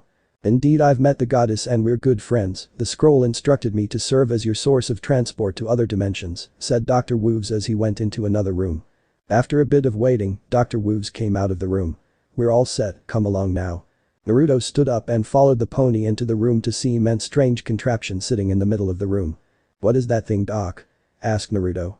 "This, my friend, is the TARDIS. With it we can travel to different dimensions with no problems at all. So are you ready?" "I'm ready for anything, believe it." Dr. Woos chuckled at the enthusiasm of the blonde stallion as he was slowly developing a liking to him. "Alright then, let us be off." With that, the duo entered the machine and in a flash of light, it disappeared. Meanwhile, in the royal palace, Luna was telling Celestia of what happened in Naruto's dream. "I see, that's what happened," said Celestia. "Yes, and I'm sure that by now, he has already set off. I hope that he'll return safely." Celestia had a mischievous look when she saw how worried Luna was for the blonde stallion. "I'm pretty sure that you would cuddle his foxy tail when he gets back," said Celestia, giggling at her sister who was stuttering. "So that's how she wants it. Well, two can play at that game," thought Luna. "Maybe I will, and you won't get to enjoy it." Luna smirked as she looked at her sister start to stutter as well. You won't leave your sister out, would you?" said Celestia hesitantly. "I don't know, I'll have to think about it." Luna walked away with Celestia following after her. Inside the TARDIS, Naruto felt a shiver crawl up his spine. "What's the matter? You have a cold?" asked Dr. Woos. "No, it's just that I have a feeling that my tail is in danger when I get back." "That is quite a queer feeling." "I know. Anyway, can you tell me about this world that we're heading to?" asked Naruto. "Well, according to the scroll, in this world there are human and the creatures called pocket monsters, or Pokemon for short. It says that humans and Pokemon sometimes work together in their day-to-day lives. The most popular are these Pokemon battles," said Dr. Woos. "Wow, that sounds so cool. When I get there, who should I be looking for?" "You are to seek out a boy by the name Ash. Catch him with his partner Pikachu, who looks like a yellow mouse with tail shaped like a lightning bolt. He is the hero of his dimension." Naruto nodded in affirmation of the mission. Soon the TARDIS reached the end of the warp. In an alleyway between two buildings, the TARDIS appeared from the warp hole and settled on the ground. Naruto opened the door and stepped out, but when he did, he felt something cut off his connection with his magic and Kasei no Ha, but left him with access to his chakra. "I guess that's the world restricting some of my powers, like Kami-sama said," thought Naruto. He turned to Dr. Woos. "Okay, Doc, I'm heading out." "Alright, do be careful and good luck." Naruto nodded and started jumping from roof to roof in search of his target. While surveying the area, Naruto was enjoying the scenery around him. "This place is so beautiful, different from Equestria and the elemental nations." Naruto's line of thought was broken when he heard someone shout. "Stop, Team Rocket, let go off Shaman."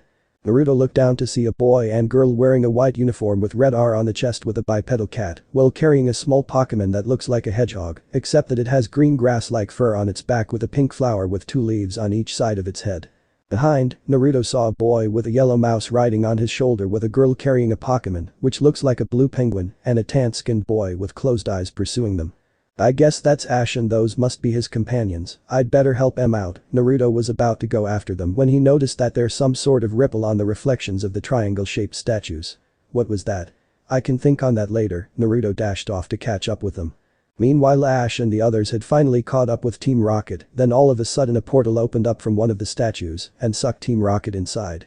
Dawn was able to grab Shaman, but she got sucked in as well. Without a second thought, Ash jumped in after them.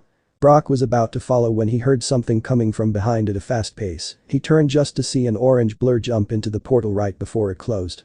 What was that? Thought Brock with surprise. When Naruto saw them fall into the portal and jumped in after them, he wasn't expecting to find himself in another realm which was different from what he would have seen. As Naruto was looking around, he heard a loud screech and looked upwards, only to be stunned at what he was seeing. It has a serpentine look with 6 black ghostly streamers on its back with red spikes on its tips. It also has spikes in the midsection of its body and 4 golden spikes at the end of its tail. Whoa, these Pokemon are really something. It scares me to even think of them ever being summons in my old world. Naruto noticed that the draconic Pokemon was circling around a particular and headed there to investigate. When he got there, he saw Pikachu fire a bolt of lightning at the draconic Pokemon, which disappeared like a shadow before suddenly appearing from behind and knocking them off the platform and to the void below. Naruto quickly swung into action by diving after them. Upon getting close, he used his tail to wrap around them. Hang on. Naruto stretched out a chakra arm to grab onto the ledge of a rock platform and pulled himself up to it. Are you guys okay? The 2 Pokemon nodded in affirmation. That's good, then let's get you back to your partners. Naruto galloped with the 2 following until they finally met Ash and his friend near a building. Piplup and Pikachu, we're so glad to see that you're okay, said Dawn when they set their eyes on the newcomer. And who are you supposed to be? We can save the introductions for later cause we've got company. Naruto pointed behind them and they turned to see the giant Pokemon approaching as it shot a blue fireball at them. Takura ho. Naruto quickly shot a large sphere at the attack which successfully cancelled the other out. Then a man with a Pokemon appeared before then stop. You mustn't upset Giratina. Giratina? Asked Ash. He must be talking about that Pokemon, said Naruto. That's right, come on, follow me. The group followed the man and they noticed that the gravity is different from what they usually experience. It's okay, I don't sense Giratina anywhere near here, said Naruto. They had been running through the buildings for a while until finally stopping to rest while Naruto used his Aura Kake to check their surroundings. Thanks for helping us back there, said Ash.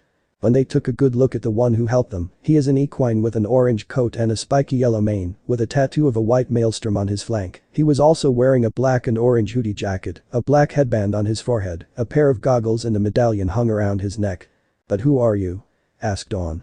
My name is Naruto Uzumaki and I'm a pony ninja, believe it, said Naruto with a good guy pose. Well, my name is Ash Ketchum and this is my partner and best friend Pikachu, said Ash with Pikachu riding on his shoulder. My name is Dawn and this is my partner Piplup, said Dawn. Piplup stood next to her with its chest puffed out in pride, to which Naruto snickered at. Oh, and this is Shaman. Hello, what kind of Pokemon are you? Naruto heard a voice in his head and guessed that the Pokemon was speaking through his mind. I'm not a Pokemon, let's just say that I'm not from around here and leave it at that, said Naruto. Shaman stared at him with curiosity. Allow me to introduce myself, my name is Newton Graceland and this is my partner Shieldon. I'm in the process of researching the reverse world, said the man. So that's the name of this place. It suits it quite well, said Naruto.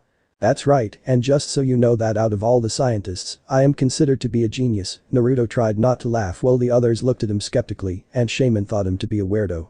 Well, could you tell us about the reverse world in Giratina? Asked Dawn with Naruto and Ash nodding in agreement. Of course, I'd be more than happy to tell you about them. With that, Newton told the group of how the reverse world is the opposite of the real world and that even though they exist beside each other, they never intersect at all, but only Giratina can cross between both worlds and that it is the only living thing in the reverse world, therefore making it the master of the place. If you're looking to return to the real world, then allow me to lead the way. Thanks, we would be most grateful, said Dawn. We have to hurry, I must get to the flower garden right away, said Shaman. Alright then, follow me, said Newton. As the group continued along with Newton leading the way, they suddenly stopped when they saw a purple cloud float in front of them. What is that? Asked Naruto. When there is an imbalance in the real world, the reverse world then collects them to maintain the balance, and they appear in the form of these cloud, said Newton. As they passed by the cloud, Naruto noticed Piplup go close to the cloud in curiosity. Newton noticed this and quickly called out to warn it. Get away from that cloud, it's poisonous. One quick breath and you're done for. Hearing that, Naruto used his tail to grab Piplup and pull it away from the cloud. Don't let your curiosity get the better of you next time, okay? Said Naruto, to which Piplup nodded in affirmation.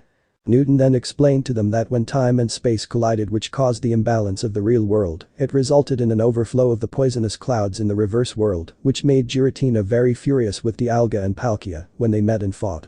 Ash and Dawn knew that he was talking about the incident back at Alamos Town as they were there and helped to stop it at that time.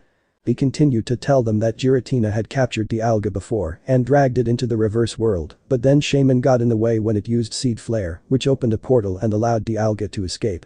"I guess that must be why Giratina is so mad at you," said Ash. Not only that, Giratina can't cross between worlds anyone as Dialga had done something to prevent it from doing so. "It serves Giratina right," said Shaman. "I wouldn't be saying that if I were you, since we're still here and Giratina is around," said Naruto with a smirk. Shaman kept quiet after hearing that. When a bubble floated next to them, Ash and Dawn saw their friend Brock through and tried to touch it before Newton could warn them, and it burst into sparkles of light. "Be careful. If something gets destroyed here, it has a big influence in the real world," said Newton. Naruto paid close attention to what he said, as he had a nagging feeling that his mission might have something to do with it.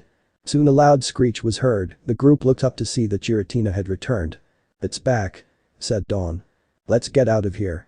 Shaman jumped out of Dawn's arms and onto Ash's head, forcing him to jump onto a rock platform. "You guys get out of there.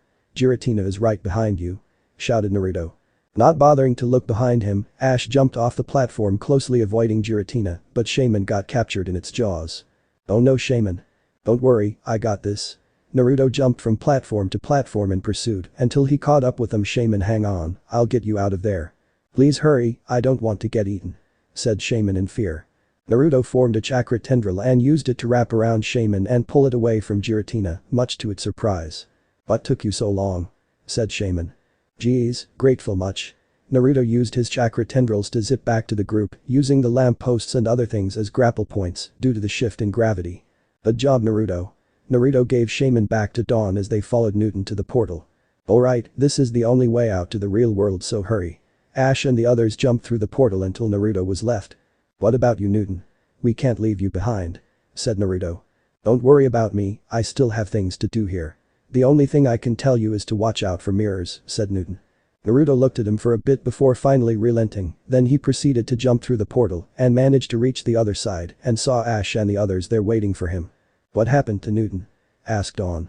"He said that he still had things to do in the reverse world and that we should watch out for mirrors," said Naruto. "Reverse world? What's that and who are you?" asked Brock. Naruto was about to answer when the reflection of the statue rippled and they saw Giratina fly by. "It's coming this way," said Shaman. "I'm guessing that these mirrors serve as entry points into the reverse world," said Naruto. "If so, then it's too dangerous for us to be here, let's get going." The group took off to a safer place with a confused Brock following them. "Will someone please tell me what is going on?" Unknown to the group, they were being watched by someone. In a dark room, a man, white hair covering on of his eyes and wearing a suit with the number 0 on it, was sitting and watching several monitors showing Naruto and the others on the move. "Interesting, so that is how it is. That Shaman will be of use to me," said the man as he got up, left the room with an evil smile on his face. "Wow, I never knew that there was a world like that, I wish I could have seen it," said Brock. The group were sitting on the bench in the middle of the city, after making sure that they weren't near any place that had a reflection. Ash, Dawn and Naruto, after introducing himself, told Brock what they had experienced when they had passed through the portal. "Then you would have seen how dangerous that place is," said Dawn. "She's right, that place isn't where you would want to take a nice stroll through," said Naruto, to which Brock nodded in understanding. "Well, it was thanks to me that you all got out safely," said Shaman, looking proud of itself. "If I remember correctly, I had to save you from getting eaten by Giratina." Naruto smirked upon seeing Shaman deflate at his statement. "Let's not forget that you got us in that mess from the beginning," said Ash, adding his 2 cents. "But what's important is that I have to get to the flower garden right away," said Shaman. "Then why don't you tell us where it is instead of yammering about it," said Ash. Shaman jumped to his head and started twisting it to different directions. "The flower garden is this way, or is it that way? How we supposed to get you to this place when you don't know which way to go?" thought Naruto with a sweat drop. All of a sudden, a group of what Pokemon which closely resembles magnets surrounded them and barred their way. Naruto and the others looked to see a white-haired man riding on an air scooter and was looking at them with an evil grin. Naruto could sense the greed emitting out of him. "I'll be taking that Shaman off your hands," said the man. "You're popular," said Ash. "Do you have a fan club or something? It seems like everyone is trying to get their hands on you," said Naruto, keeping his eyes on the man. He could tell that his intentions are not good. "He must want to eat me too," Shaman quivered in fear. "I doubt that is the reason why he is here," said Brock, "but it's obvious that he's not a trainer." "Who are you and what do you want with Shaman?" asked Dawn. "Humph, I don't find your question worth answering. Magnezone, use mirror shot." The Pokemon floated forward and shot a blue-colored beam at them. "I don't think so. Pikachu, use Thunderbolt." shouted Ash. Pikachu quickly shot a lightning bolt to cancel out the attack while Naruto swung into action. Everyone get down. Ash and the others crouched low as Naruto jumped into the air Chikuritera Hoipu. He quickly performed a 360 spin while using his glowing tail to smack the Magnemite away from them. Thanks Naruto, let's get out of here. Ash and the gang took off into the city with the Magnemite and Magneton in pursuit. They kept weaving through alleyways, but the pursuers stayed on their trail. Piplup, use Whirlpool. At Dawn's command, the penguin Pokemon launched a large swirling mass of water at the Magnemite, trapping them inside for a moment and giving the others time to get away. Good thinking Dawn, that will slow them down, but we need to find a way to lose them, said Naruto. Quick, into that train. Ash led the group to a nearby train station and quickly boarded the train right before the doors closed and it left the station. It's a good thing that we found this train to hide in, said Dawn feeling relieved. That's true, but we don't know where this train is taking us, said Naruto who was looking out the window with Ash and Brock. For all we know, we could be going in a whole different direction. Then let's ask the passengers in the train, said Brock with Ash and Naruto agreeing. They walked in to see Dawn among summoned children sitting two together. Naruto noticed a man holding a basket of flowers which look similar to the ones one shaman. Which flowers are those, sir? Asked Dawn. These are Gracidia flowers, since they look like shaman the gratitude Pokemon, you can send a bouquet of them to someone as a sign of gratitude, said a chubby woman who was sitting nearby with the children. Gracidia flowers huh, Naruto looked at the flowers thoughtfully. That's correct, I once went mountain hiking and actually had the chance to come upon the shaman's flower bearing, said the man holding the flowers. When Dawn went closer to the flowers, some of its pollen made contact with shaman, which resulted in a bright light, and then it faded to reveal shaman in a different form, much to everyone's surprise. Shaman now had a canine-like appearance with a few of a small reindeer, the fur on its back changed into a mohawk, and has a red petal on the left side of its neck like a scarf. Naruto noticed that shaman now had an aura of confidence which was a direct opposite of its previous form. Shaman stretched its body a bit before jumping into the air and started to fly around. What just happened? Asked Dawn curious at the change. You see shaman change from land form into sky form when they come in contact with the pollen of Gracidia flower, which is why the shaman gather at the Gracidia flower garden, so they can change forms and fly off, said the man. You see, that's why I'm in such a hurry. If I don't make it in time, I'll get left behind, said shaman. Can you tell us the way to the garden? We're looking for it, said Brock. Of course, I can even show you, come along, the chubby woman led the group to a map posted on the wall and pointed at it. If you transfer to a boat at the next stop, it will take you straight to the garden. And you have a perfect timing as the flowers are about to bloom. I would love to see it, said Dawn. Me too, Ash agreed with her. Naruto smiled at them before he sensed something coming their way, and it felt familiar. The eyes stay sharp, they're back again. Just as he said it, the glass shattered, and everything turned to see the Magnemite and Magneton floating towards them. What do they want? Asked the man in alarm. They're after shaman, answered Dawn. Huh, well they're not going to catch me. Shaman flew into air right as two Magnemite tried to tackle it, but ended up colliding with each other, then it launched a green sphere which knocked several of the Pokemon back. Pikachu, get in there and use Iron Tail on them. Pikachu quickly dashed at them with his tail taking on a white glow and swung at the Magnemite, dealing some damage on them. Piplup, help them out with Bubble Beam. Piplup opened his beak and fired a barrage of bubbles to back the others. Pikachu then covered its body with electricity and slammed into them, followed by a whirlpool from Piplup. Two Magnemite tried to attack Pikachu from behind, but they sent away by an energy ball from Shaman. Soon enough, their combined assault forced the Magnemite to retreat and everyone cheered for their victory until Brock called to their attention. Hang on guys, we still got one more left. Brock pointed at the Magnezone that was trying to force itself inside. Naruto stepped forward with a smirk on his face. Heh, you guys had your piece of the action, but this one's all mine. A chakra arm formed from his back and everyone saw a blue rotating sphere appear on the hand. Then Naruto dashed forward and rammed his father's signature attack in the Pokemon Rasengan. Although it was low-powered, the technique was enough to send Magnezone flying into the distance before the train entered a tunnel. Naruto turned to the others with a grin that would one think of a fox. What do you think of that? That was amazing, Naruto. Was that an aura sphere? Asked Shaman. Naruto shook his head in a negative. No, that was one of my father's most powerful techniques called the Rasengan. It was taught to me by my godfather, said Naruto to the awe of everyone around. Soon the train reached its stop. Ash and others boarded the boat while saying farewell to passengers who were seeing them off. The long Dawn got about how this river and valley came to be. Brock read through the tour book and told them that there's a glacier in the mountain which is wearing away from a very long time ago and that the flower garden is located very close to it. Then they watched several water Pokemon swim underwater, sometimes jumping out before falling back in. Piplup decided to jump in for a swim. Hey, check this out. Shaman took to the air while performing tricks to impress Ash and the others. Naruto noticed Pikachu watching Shaman as if he wanted to join. Hey Pikachu, you want to join in with Shaman? Pikachu turned to nod at Naruto, who grinned at the lightning mouse Pokemon. Then climb onto my back and I'll take you into the air. This drew confused looks from Ash and the others. You mean you can fly? But I don't see any wings on you. Naruto simply smirked at Dawn's question. Never judge a book by its cover, especially when it comes to me. I've always been known as the most unpredictable ninja. Let me show what I mean. Chikura no Tsubasa. Wings of energy appeared on his back to their surprise. Pikachu excitedly climbed on his back and Naruto put on his goggles and took to the air, where he met up with Shaman, who was surprised to see him fly. Whoa, you can fly? Said Shaman. Yeah, now let's have some fun, tag you're it. Naruto tapped Shaman with his hoof and took off with it in pursuit. Soon it turned into an aerial game of cat and mouse, with Naruto employing some of the tricks which he came up with Rainbow Dash, and Shaman was finding it hard to tag him sometimes, while Pikachu was enjoying the wild ride.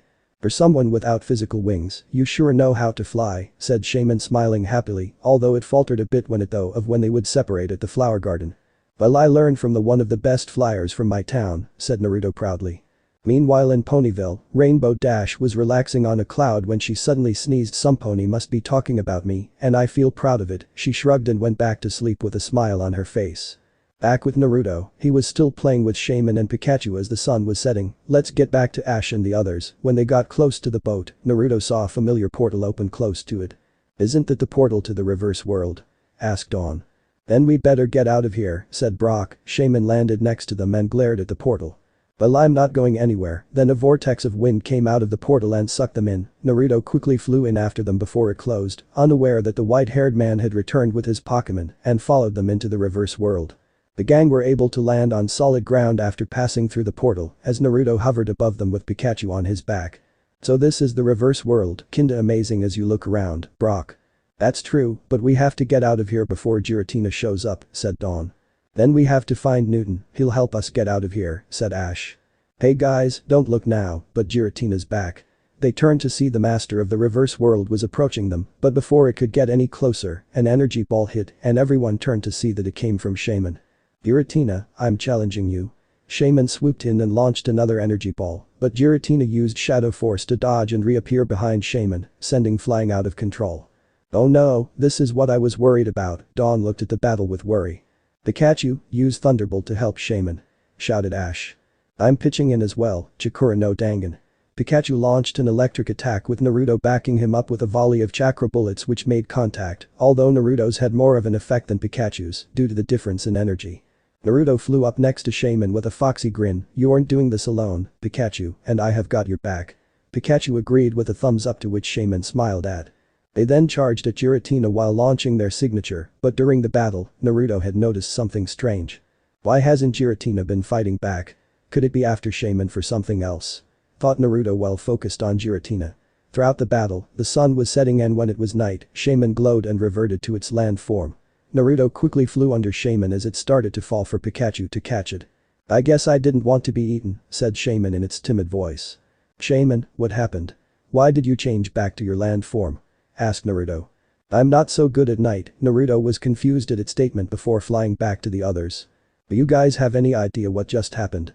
Asked Naruto, to which Brock responded. It seems like Shaman can only be in its Kai form during the day. Don't look now, but Giratina's headed this way. Naruto and the others started to run with Giratina close behind. It launched a will-o-wisp at them, but Naruto shot a chakra bullet to deflect it. Looking for a way to escape, the gang heard a familiar voice calling out to them. Ash, Dawn and Naruto, over here. Come this way. It was Newton with his shield and waving at them from a cave. They quickly ran into the cave and were able to get away. I wasn't expecting you show up here with an additional guest, said Newton with a smirk. And we weren't expecting to get dragged back here again, deadpan Naruto. Whatever, you're still taking me to the flower garden, right? Said Shaman nervously. Giratina's still out there, we walk out into the open, said Newton. Then you'll just abandon me, I just know it. Don't be like that, Shaman, we said that we'll help you and meant it. We'll never leaving you hanging, said Naruto with a smile. He's right about that. What happened to all that confidence back when you were in sky form? Asked Ash. I left it in the sky. I should have known, said Ash while Naruto snickered. Without warning, a pair of Magnemites swooped in and grabbed Shaman before taking off, much to everyone's surprise. What the hey? Get back here. Naruto chased after them with the others close behind. Soon they reached the exit of the cave and saw the man hovering before them, with Shaman being restrained by the Magnemite. The Shaman is mine now, said the man with an evil smile. Shaman? Dawn cried out in worry. You again. Ash was about to bring out one of his pokeballs when he and the rest got grabbed by the Magnemite, but Naruto was able to dodge them and rushed to help. Hang on guys, I'm coming to get you out of there. I don't think so. Magnemite used Thunder Wave. Naruto got hit by the jolt of electricity before he could react and collapsed to the ground. What's going on? I can't move my body. Naruto kept trying to move his body, but his muscles are too numb to respond. It's useless. Thunder Wave is a move that will paralyze your body, preventing it from moving at all, said the man. The Magnemite grabbed Naruto as well and moved him to where Ash and the others are. How could you Zero? Shouted Newton in anger at surprising the others. Wait, you know this guy? Asked Naruto. Yes, Zero used to be my apprentice. It has been quite a long time, my former teacher, Zero sneered. What are you doing here? Humph, you should already know, I'm going to make this wonderful world all mine, said Zero. You're still on that? Of course, especially since you want to keep this world to yourself. That's not true, the reverse world is what keeps the real world in balance with each other, said Newton. I already know that. Zero hovered to a nearby purple cloud and glared at it. However, people from the real world pollute and tarnish the beauty of this world. You got it all wrong, don't you see that is the purpose of this world? Newton tried to reason with his former student. Oh, and one more thing, I've just finished building that machine which you created.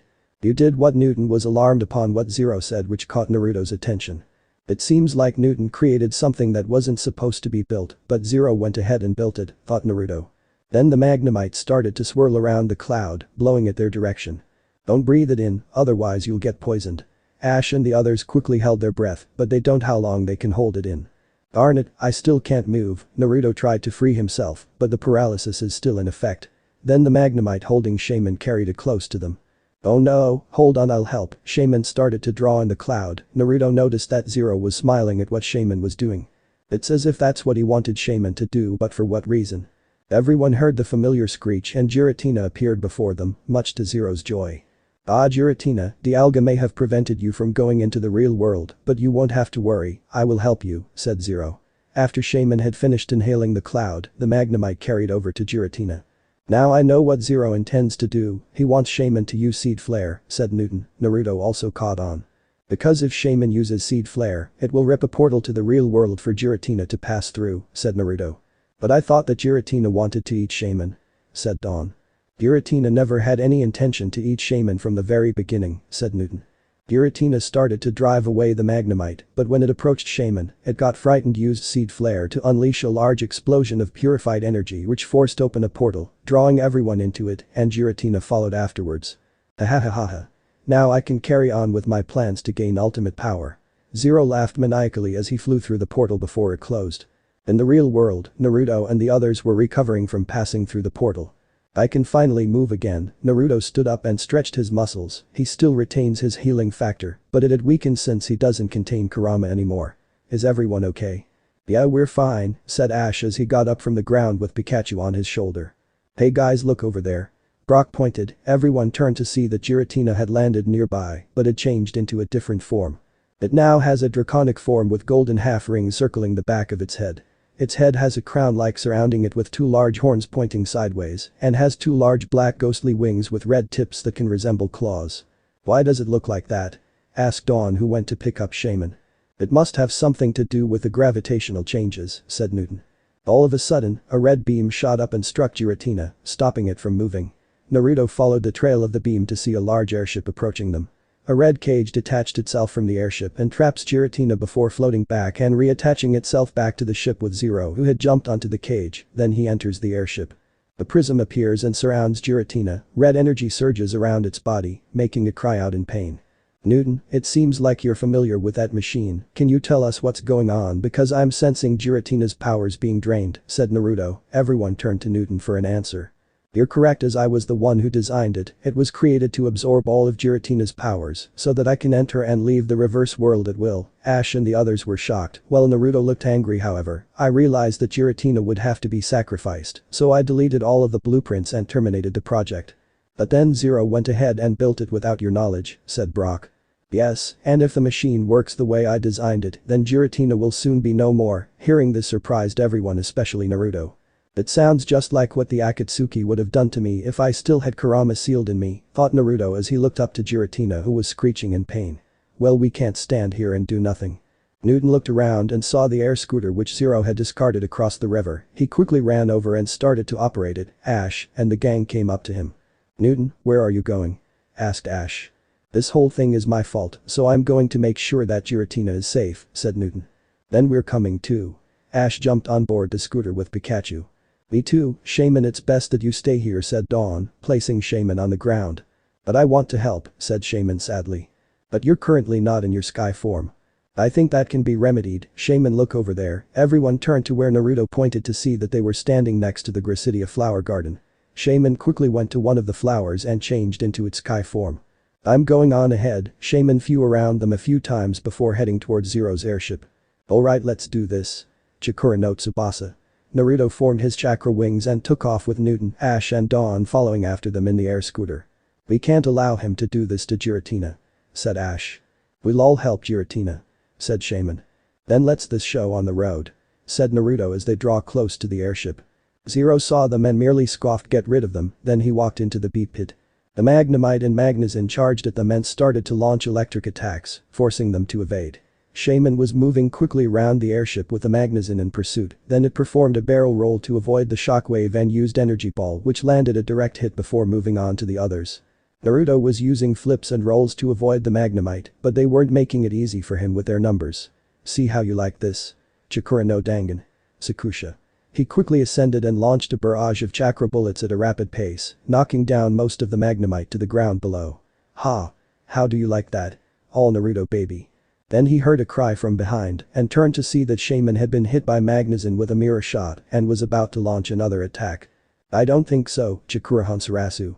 Naruto took a nosedive at Magnezin with chakra gathering at his horn taking its shape but was longer, then he slashed at the Pokemon and sent it flying before using a chakra arm to catch Shaman. "Thanks, Naruto," said Shaman happily. Naruto smiled back. "Anytime, buddy, now let's go save Giratina." Naruto and Shaman met up with the others as they headed towards the cage. "Alright then." Pikachu used Thunderbolt. "Piplup, you use Bubble Beam." "Takura ho." They all launched their attacks with Shaman using Energy Ball as well, but the attacks merely bounced off the cage. "Darn it, we can't break through that shield," said Ash, gritting his teeth. "Then I'll just have to shut it down manually." Newton flew the air scooter and landed on the bridge. The Magnemite tried to approach, but they were warded off by Naruto and the other Pokemon's attacks. "Newton, you go on ahead, we'll hold them off," said Ash. "And hurry, I can sense that Giratina already has half of its power drained," said Naruto with urgency, to which Newton nodded in affirmation. "Got it. Shieldin, use flash cannon to break down the door." Shieldin fired a white beam at the door, breaking it down for Newton to pass through. Soon enough, the Magnemite had recovered and were coming in to attack again in a large group. Naruto smirked at them. "If they think that they could win with numbers, then two can play at this game. Shadow Clone Jutsu." In several puffs of white smoke, Ash and Dawn were surprised to see many copies of the Pony Ninja. "Let's take them down, guys." "Yes, boss." The clones started shooting chakra bullets, while Shaman assisted with Energy Ball. "We'll help too, Buizel and Chimchar, I choose you. Ambipom and Bunary, you too." Ash and Dawn called on their Pokemon, who joined in with attacking the Magnemite. Soon enough they heard the engines shut down and looked to see the cage holding Giratina had disappeared. They were relieved, but then the ship started to rumble and descend at a rapid rate. "What going on?" said Ash, then Newton showed up with a sheepish smile. "I was able to stop it, but I had to shut everything else including the engines. In other words, let's get out of here," shouted Naruto after getting what he meant. Ash and Dawn quickly called back their Pokemon to their Pokeballs and boarded the air scooter with Newton, while Naruto and Shaman flew with them. They saw Giratina fall from the cage and into the water, but Naruto noticed something fall from the ship but focused back on Giratina as the airship crashed into the water. When they landed, the gang looked around for any sign of Giratina when they heard Dawn call out. "Guys, look, Giratina is over there." They turned to see Giratina crawl out of the water and collapse to the ground, and they quickly ran over to check on it, and several wild Pokemon had gathered. "Is Giratina okay?" asked Ash worriedly. Naruto placed a hoof on it and focused on his chakra. "Giratina is fine, but it has lost too much energy from the drain," said Naruto to their relief that it wasn't dead. "Then what can we do?" asked Dawn. Then Shaman landed on top of Giratina and started to emit a green aura which covered it. Naruto could sense that Shaman was transferring its energy to Giratina, which was working as Giratina got up to show that it is recovered. But Shaman was still frightened of Giratina and hid behind Naruto. "Giratina, it was Shaman who made you feel better," said Ash. "You shouldn't be scared of Giratina, it never had any bad intentions," Naruto said to Shaman, who then flew up to Giratina and saw that Naruto was right.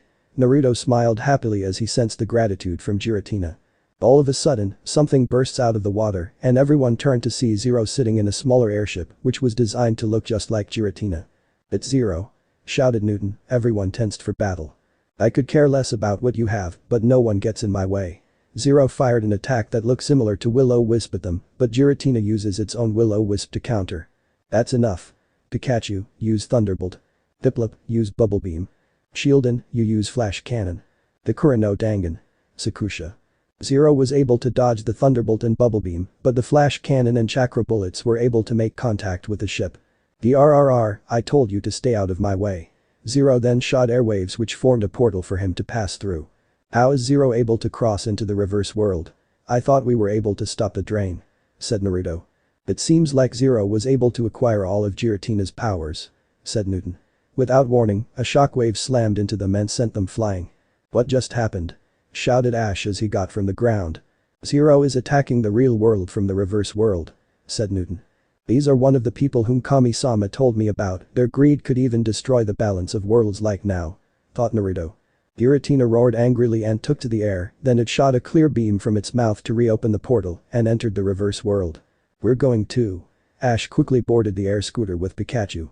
"Yeah, it's time for a showdown." Naruto formed his chakra wings. "Me too." Shaman flew up next to them. Then the trio flew through the portal and into the reverse world. They arrived to see Zero using the tailfin of his ship to break the ice pillars. "What is he doing?"